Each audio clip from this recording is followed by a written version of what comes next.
ನೀವು ಯಾರು ಮಾತಾಡಬೇಡಿ ದಯಮಾಡಿ. ಒಂದು ಹಂತಕ್ಕೆ ಬರತ್ತೀನಿ ನಾನು, ನೀವು ಯಾರು ಮಾತಾಡಬೇಡಿ. ಸಭಾನಾಯಕರು ಇಷ್ಟೇ ಹೇಳಿ ನಾನು ಮತ್ತೇನಂದ್ರೆ ಅವ್ರಿಗೆ ಹೇಳಿ, ನೀವು ಕ್ಷಮೆ ಕೋರುತ್ತಿಲ್ಲ. ಈ ಹಿಂದೆ ದಿನಾಂಕ 13/7/23 ಪ್ರಧಾನಮಂತ್ರಿ ದೇಶಕ್ಕೆ ದ್ರೋಹ ಮಾಡಿದ್ದಾರೆ, ಪ್ರಧಾನಿ ಧಿಕ್ಕಾರ ಮಾತಾಡ್ತೀರಿ, ಪದೇ ಪದೇ ಸದನ ನಿಯಮಗಳನ್ನು ಉಲ್ಲಂಘಿಸುತ್ತೀರಿ ಅನ್ನೋದನ್ನು ಎಲ್ಲ ನೋಟ್ ಮಾಡ್ಕೊಂಡಿನಿ.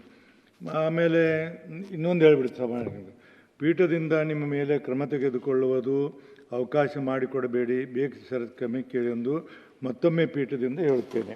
ಅದಕ್ಕೆ ದಯಮಾಡಿ ನಾನೇನಂತೀನಂದ್ರೆ, ಕ್ಷಮೆ ಕೇಳೋದಾದ್ರೆ ದೊಡ್ಡ ಮನುಷ್ಯರಾಗ್ತಾರೆ, ಸಣ್ಣವರಾಗೋದಿಲ್ಲ. ಅದರಿಂದ ಎಲ್ಲರಿಗೂ ಗೌರವ ಆಗುತ್ತೆ. ಹಾಳು ಮಾಡೋದು ಬೇಡ. ಒಂದು ನಿಮಿಷ ಎಕ್ಸ್ಪ್ಲನೇಷನ್ ಬೇಡ. ಒಂದೇನು ಬಂದಿದೆ ನೀನು ಅಂದು ರೆಕಾರ್ಡ್ ಆಗಿದೆ ನನ್ನ ಕಡೆ ಎಲ್ಲ ಇನ್ನಿದಾವ. ಏನೂ ಮಾತನಾಡದೆ ಅವರು ಕ್ಷಮೆಯನ್ನು ಕೇಳಲಿ ಅಂತ ನನ್ನ ಒಂದು ಅನಿಸಿಕೆ. ಕ್ಷಮೆ ಕೇಳೋದ್ರಿಂದ ಎಲ್ಲ ಸದನಕ್ಕೆ ಗೌರವ ಬರ್ತೀವಿ ಮಾಡಬೇಕಂತ ಹೇಳ್ತೀನಿ. ಹೇಳಿ ಮಾತಾಡಬೇಡಿ, ಯಾರು ಮಾತಾಡ್ತೀರಿ? ತಾವು ಹೇಳಿರ್ತಕ್ಕಂಥ ವಿಷಯಗಳು ನಾವು ಗಮನಿಸಿದ್ದೀವಿ. ಆ ರೀತಿಯಾದಂಥ ಘಟನೆಗಳು ನಡೀಬಾರ್ದೆಂಬುದೇ ನಮ್ಮದು ಎಲ್ಲರದ್ದು ಉದ್ದೇಶ ಇದೆ. ಸದನ ಒಳ್ಳೆ ರೀತಿಯಿಂದ ನಡೀಬೇಕು, ಗೌರವ ಉಳಿಸ್ಬೇಕೆಂಬುದೇ ನಮ್ಮ ಅಭಿಪ್ರಾಯ ಏನಿದೆ. ಆದರೆ ಅವ್ರಿಗೆ ಒಂದು ಅವಕಾಶ ಕೊಟ್ಟು ಮಾತನಾಡಲಿಕ್ಕೆ ಒಂದು 2 ನಿಮಿಷ ಅವರು ಏನು ನಡೀತು ಅಂತಂದರೆ ಯಾವ ರೀತಿಯಾಗಿ ವಿಷಯ ಬಂತು ಎಂಬುದಕ್ಕೆ ಅಲ್ಲ. ಒಂದು ನಿಮಿಷ ರೀ. ಭೋಜೇಗೌಡ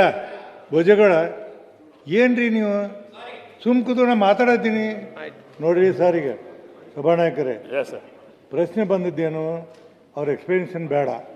ಆದಂಥ ಘಟನೆಗಳನ್ನು ನಿಮಗೆಲ್ಲ ನಾನು ತಂದಿದ್ದೀನಿ. ಇಷ್ಟು ನೋಡಿ, ನಾನು ಇದು ಬರ್ತೀನಿ ಎಲ್ಲವನ್ನ ತಂದಿದ್ದೀನಿ. ತಂದಾಗ ನಾನು ಹೇಳ್ತೀನಿ, ಭಾಷಣ ಮಾಡೋದು ಅವ್ರು ಹಂಗಂದ್ರು ಇವ್ರು ಹಿಂಗಂದ್ರು ಅದು ಬೇಡ, ಆಮೇಲೆ ಮಾಡಲಿ. ಬಟ್ ಬೇಷರತ್ ಕ್ಷಮೆ ಕೇಳೋದು ಅವ್ರದ್ದು ಬಿಡಲಾರ್ದ ಕರ್ಮ. ಬೇಷರತ್ ಕ್ಷಮೆ ಕೇಳಿದಂಥ ಇದನ್ನು ಮುಗಿಸೋನು. ಮುಂದೆ ಅವರವರ ವೈಯಕ್ತಿದ್ದ ಬೇರೆ ರೂಪದಲ್ಲಿ ತರಲಿ, ನಾನು ಅದನ್ನು ಕನ್ಸಿಡರ್ ಮಾಡ್ತೀನಿ.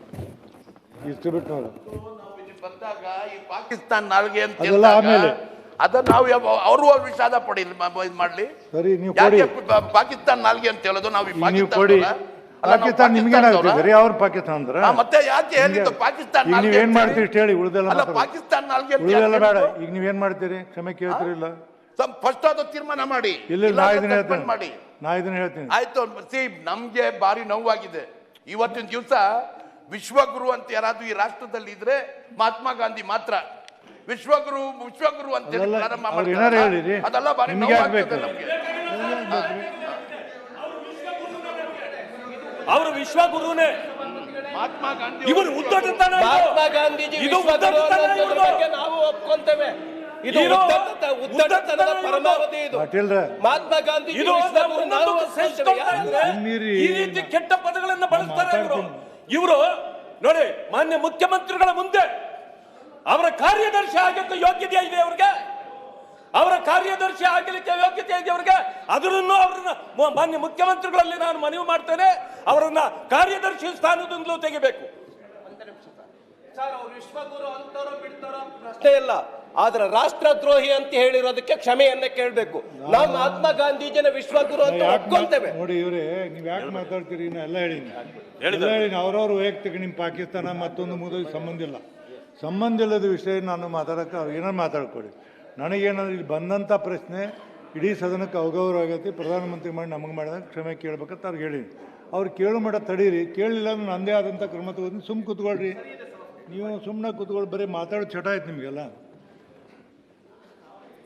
ಮಾನ್ಯ ಸಭಾಪತಿಗಳೇ, ನಮ್ಮ ಸಭಾನಾಯಕರೇ, ಒತ್ತಾಯದ ಮೂಲಕ ನಮಗೆ ಈ ಕ್ಷಮೆ ಬೇಕಾಗಿಲ್ಲ.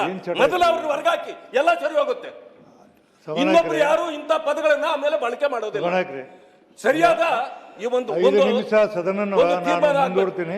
ದಯಮಾಡಿ ಸಭಾನಾಯಕರು HK ಪಾಟೀಲ್ ಅವರು ತಾವು ಬರ್ರಿ. ನ್ಯೂಸ್ ಫಸ್ಟ್ ನಿರ್ಭೀತಿಯಿಂದ ನಿಮ್ಮ ಪರವಾಗಿ.